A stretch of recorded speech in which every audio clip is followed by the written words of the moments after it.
എല്ലാവർക്കും നമസ്കാരം. യേശുക്രിസ്തുവിൻ്റെ ധന്യമുള്ള നാമം മഹത്വരിക്കപ്പെടട്ടെ. ഇന്നത്തെ എൻ്റെ ഒരു ചെറിയ ബൈബിൾ മെസ്സേജ് തരാനായിട്ടാണ് ഞാൻ ആഗ്രഹിക്കുന്നത്. ഇന്നത്തെ അതിന് ആധാരമായിട്ടുള്ള 20-ാമത്തെ സങ്കീർത്തനമാണ്. ആ സങ്കീർത്തനത്തിൽ ദാവീദ് രാജാവ് എഴുതിയ ഒരു സങ്കീർത്തനമാണ് 20-ാമത്തെ സങ്കീർത്തനം. യഹോവ കഷ്ടകാലത്തിൽ നിനക്ക് ഉത്തരമരുളുമാറാകട്ടെ. യാക്കോബിൻ്റെ ദൈവത്തിൻ്റെ നാമം നിന്നെ ഉയർത്തുമാറാകട്ടെ. അപ്പം കഷ്ടകാലത്തിൽ നമുക്കെല്ലാം കഷ്ടകാലം വരും. ജീവിതത്തിൻ്റെ പല ബേസിൽ കൂടി നമ്മൾ കടന്നു പോകും. പല രീതിയിലുള്ള കഷ്ടകാലം നമുക്ക് ഉണ്ടാകും. ആ കഷ്ടകാലത്തിൽ നമ്മൾ നിരാശപ്പെടാതെ, പലരും പല രീതിയിലുള്ള ചിന്തകൾ നമ്മുടെ മനസ്സിലേക്ക് കഷ്ടകാലത്തിൽ കടന്നു പോകും. ചിലർക്കത് താങ്ങുവാനുള്ള കഴിവില്ല. ചിലർ സ്വയം നശിക്കാനായിട്ട് തീരുമാനിക്കുക, ആത്മഹത്യയിലേക്ക് പോകും. ചിലർ അതിനെ കഷ്ടകാലത്തെ ആ സഹനങ്ങളിൽ കൂടെ കടന്നു പോകാതെ അതിൽ നിന്ന് ഓടി രക്ഷപ്പെടാനായിട്ട് നോക്കും. അങ്ങനെ പലവിധ പ്രശ്നങ്ങൾ നമ്മുടെ ജീവിതത്തിൽ കടന്നു പോകും. ദൈവം പറഞ്ഞിരിക്കുന്നത് കഷ്ടകാലത്തിൽ നിന്നെ ഓർക്കുമാറാകട്ടെ. യാക്കോബ് നമ്മുടെ 35-ാമത്തെ ഉൽപ്പത്തി പുസ്തകത്തിൽ നമുക്ക് വായിക്കാൻ പറ്റും. യാക്കോബ് സഹോദരനായ ഏശാവിനെ പേടിച്ച് പുറപ്പെട്ട് ബഥേലിൽ ചെന്ന് ഓടിപ്പോവുകയാണ്.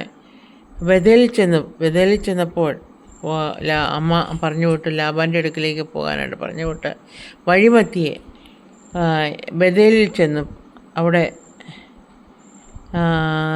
അവിടെ വെച്ച് നീ ഓടിപ്പോകുമ്പോൾ നിനക്ക് പ്രത്യക്ഷനായ ദൈവത്തിൽ അവിടെ ഒരു യാഗപീഠം ഉണ്ടാക്കുക എന്ന് കൽപ്പിച്ചു. അപ്പോൾ യാക്കോബ് എൻ്റെ കൂടെയുള്ള എല്ലാവരോടും നിങ്ങളുടെ ഇടയിൽ അന്യദൈവങ്ങളെ നീക്കിക്കളഞ്ഞ് നിങ്ങളെ ശുദ്ധീകരിച്ച് വസ്ത്രം മാറുവീൻ, പുറപ്പെട്ട് ബഥേലിലേക്ക് പോവുക. കഷ്ടകാലത്തിൻ്റെ പ്രാർത്ഥന കേൾക്കുകയും ഞാൻ പോയ വഴിയിൽ എന്നോട് കൂട്ടായിരിക്കുകയും ചെയ്ത ദൈവത്തിന് ഞാൻ അവിടെ ഒരു യാഗപീഠം ഉണ്ടാക്കും എന്ന് പറഞ്ഞു. അപ്പോൾ ദൈവം യാക്കോബിൻ്റെ കൂടെ ഇരുന്നു. യാക്കോബ് ഉപായിയായിരുന്നു. ജ്യേഷ്ഠനെ കളിപ്പിച്ചു, അപ്പനെ പറ്റിച്ചു, അങ്ങനെ ഒരുപാട് കാര്യങ്ങളൊക്കെ യാക്കോബ് ചെയ്തിട്ടുണ്ട്. പക്ഷെ യാക്കോബ് അനുദപിച്ചു. അതുകൊണ്ടാണ് ദൈവം കൂടെ ഇരുന്ന് യാക്കോബിനെ അനുഗ്രഹിച്ചത്. ദൈവം കൂടെ ഇരുന്നു, യാക്കോബിൻ്റെ കൂടെ ഇരുന്ന് അനുതാവുള്ള ഹൃദയത്തോടു കൂടിയാണ് യാക്കോബ് പോയത്. അപ്പോൾ യാക്കോബിനെ ദൈവം അനുഗ്രഹിച്ചു. ബഥേലിൽ വെച്ച് പ്രത്യക്ഷപ്പെട്ടു. അപ്പോൾ ബഥേലിൽ വെച്ച് ദൈവം കഷ്ടകാലത്ത് ഉത്തരം അരുളി. അപ്പോൾ അവിടെ യാഗപീഠം ഉണ്ടാക്കി ദൈവത്തെ ആരാധിച്ചു എന്ന് നമുക്ക് വായിക്കാൻ പറ്റും. അപ്പോൾ കഷ്ടകാലത്ത് എനിക്ക് ഉത്തരം അരുളുമാറാകട്ടെ എന്നാണ് ദൈവം പറഞ്ഞിട്ടുള്ളത്. കഷ്ടകാലം ദാവീദിൻ്റെ ഒരു സങ്കീർത്തനമാണ്. ദാവീദ് പല കഷ്ടകാലങ്ങളിൽ കൂടി കടന്നുപോയ സമയത്ത്, പല ജീവന് അപായമായിരുന്ന സമയത്ത്, ശൗൽ രാജാവ് പല രീതിയിലും കൊല്ലാൻ ശ്രമിച്ച സമയത്തൊക്കെ ദാവീദിൻ്റെ ആശ്രയം ദൈവമായിരുന്നു. ദൈവത്തോട് നിലവിളിച്ചു, ദൈവത്തോട് പ്രാർത്ഥിച്ചു. അപ്പോഴാണ് അവിടെ ദൈവം പ്രവർത്തിച്ചത്.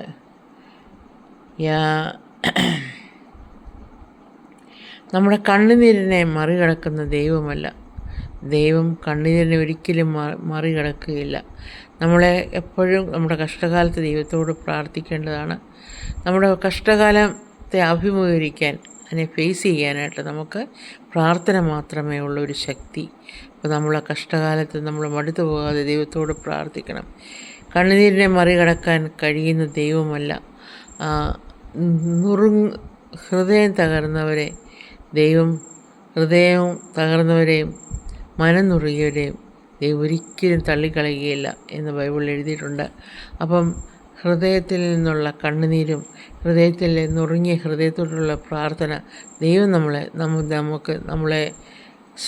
ദൈവം നമുക്ക് കൂട്ടായിട്ടിരിക്കും. ദൈവം നമ്മളെ നിരസിക്കുകയില്ല. ആ കണ്ണുനീരിനെ മാനിക്കുന്ന ദൈവമാണ് നമ്മുടെ അടുക്കലുള്ളത്. അപ്പോൾ ദൈവത്തിൻ്റെ കൂടെ നമ്മൾ വസിക്കുക. നമ്മുടെ എന്ത് പ്രയാസങ്ങൾ നമ്മൾ വന്നാലും, ശത്രുക്കൾ നമ്മളെ എതിരിട്ടാലും, നമ്മളെക്കുറിച്ച് അപവാദം പറഞ്ഞാലും, നമ്മളെക്കുറിച്ച് ഇല്ലാത്ത വചനങ്ങൾ പറഞ്ഞാലും, നമ്മളെ അപമാനിച്ചാലും, നമുക്ക് വേണ്ടി ക്ഷുദ്രം ചെയ്താലും, നമ്മളെ നമ്മുടെ അസൂയ മൂത്ത് പല രീതിയിൽ നമ്മൾ നശിപ്പിക്കാൻ നോക്കിയാലും ഒന്നും നമുക്ക് ഏൽക്കുകയില്ല. നിൻ്റെ ഭാഗത്ത് 1000 പേർ വീണാലും നിൻ്റെ വലത്ത് ഭാഗത്ത് 10,000 പേർ വീണാലും അത് നിന്നെ അടുക്കില്ല. ദൈവം നമുക്ക് കൂടുണ്ടെങ്കിൽ ആരെന്ത് ചെയ്താലും നമ്മളെ ഒന്നും അത് ബാധിക്കത്തില്ല. നമുക്ക് ചുറ്റും തീമതിലായിട്ട് അത് നിൽക്കും. അതാണ് പ്രാർത്ഥന. നമ്മളെ ശക്തിയോടുകൂടി ദൈവത്തോട് പ്രാർത്ഥിക്കുക. എല്ലാ കഷ്ടകാലങ്ങളിലും നമ്മളെ ദൈവം ഉയർത്തും. ദൈവം കഷ്ടകാലത്തിൽ നിന്ന് നമുക്ക് വിടുതൽ നൽകും. അവിടെ എല്ലാം ഒരു വിടുതലുണ്ട്. അപ്പം നമ്മൾ പ്രാർത്ഥിക്കുമ്പോൾ നമുക്ക് ദൈവം നമ്മളെ ഓർക്കും, നമ്മളെ വഴിപാട് ഓർക്കും, നമ്മുടെ ഹൃദയത്തിലെ ആഗ്രഹങ്ങൾ നമുക്ക് സാധിച്ചു തരും, നമ്മളെ പ്രൊട്ടക്ഷൻ ചെയ്യും, നമ്മുടെ ഹെൽപ്പ് ആൻഡ് സപ്പോർട്ട് ചെയ്യും. അങ്ങനെ പല രീതിയിലുള്ള സപ്പോർട്ടാണ് ദൈവം നമുക്ക് തരുന്നത്. അതുകൊണ്ട് നമ്മുടെ കഷ്ടകാലത്ത് നമ്മളൊരിക്കലും നിരാശപ്പെട്ടു പോകരുത്. കഷ്ടങ്ങളിലും സഹനങ്ങളിലും എല്ലാം ദൈവത്തെ മുറുകെ പിടിക്കുക. പ്രാർത്ഥനയിൽ മടുത്തു പോകാതെ നമ്മൾ പ്രാർത്ഥിക്കുക. നമ്മുടെ എല്ലാ പ്രശ്നങ്ങൾക്കും വിടുതലുണ്ടാകും. കഷ്ടകാലത്തിന് വിടുതലുണ്ടാകും. ദൈവം നമ്മുടെ ഹൃദയത്തിലെ ആഗ്രഹങ്ങളെല്ലാം ദൈവം നമുക്ക് സാധിച്ചു തരും. അതുകൊണ്ട് ഒന്നുകൊണ്ട് നമ്മൾ വിഷമിക്കരുത്. അപ്പോൾ 20-ാമത്തെ സങ്കീർത്തനത്തിൽ പറയുന്നത് അതുതന്നെയാണ്. ദാവീദിനുണ്ടായിരുന്ന കഷ്ടകാലത്തെ സമയത്ത് ദാവീദ് രചിച്ച ഒരു സങ്കീർത്തനമാണിത്. ആ കഷ്ടകാലങ്ങളിൽ ദൈവം കൂടെ ഇരുന്ന് നമ്മളെ പരിപാലിക്കും.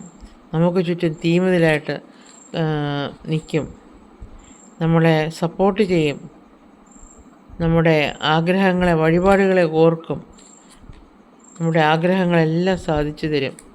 അങ്ങനത്തെ ദൈവമാണ് നമ്മുടെ ദൈവം. അപ്പം നമ്മളൊന്നുകൊണ്ട് ഓർത്ത് വിഷമിക്കേണ്ടാണ്. ദൈവം നമ്മുടെ കൂടെ ഉണ്ടെങ്കിൽ നമ്മൾ ആരെ ഭയപ്പെടും? ഒന്നുകൊണ്ട് നമുക്ക് ഭയപ്പെടാനില്ല. അപ്പോൾ എൻ്റെ കേൾക്കുന്ന പ്രിയ സഹോദരങ്ങളെ, യഹോവ കഷ്ടകാലത്ത് നിനക്ക് ഉത്തരമരുളും. അവൻ നിൻ്റെ അപേക്ഷകളെ ഒക്കെ നിവർത്തിക്കും. യഹോവ തൻ്റെ അഭിഷിക്തനെ രക്ഷിക്കുന്നുവെന്ന് ഞാൻ ഇപ്പോൾ അറിയുന്നു.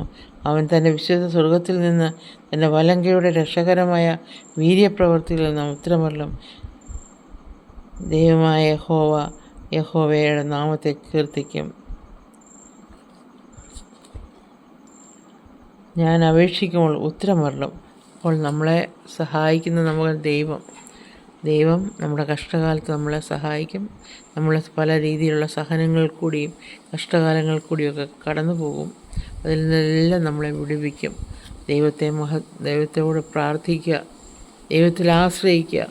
ദൈവത്തിൽ ആശ്രയിക്കുമ്പോൾ നമ്മുടെ കണ്ണുനീരിനെയൊക്കെ മാനിക്കുന്ന ദൈവം തകർന്ന ഹൃദയത്തെയും നുറുങ്ങിയ മനസ്സിനെയും ദൈവം ഒരിക്കലും നിരസിക്കുകയില്ല. അപ്പോൾ പ്രിയമുള്ളവരെ, സ്നേഹമുള്ളവരെ, നമ്മുടെ കഷ്ടകാലത്ത് നമ്മൾ ദൈവത്തെ വിളിച്ചപേക്ഷിക്കുക. അവൻ തീർച്ചയായിട്ടും നമുക്ക് ഉത്തരമരുളും, നമുക്ക് വിടുതൽ നൽകും.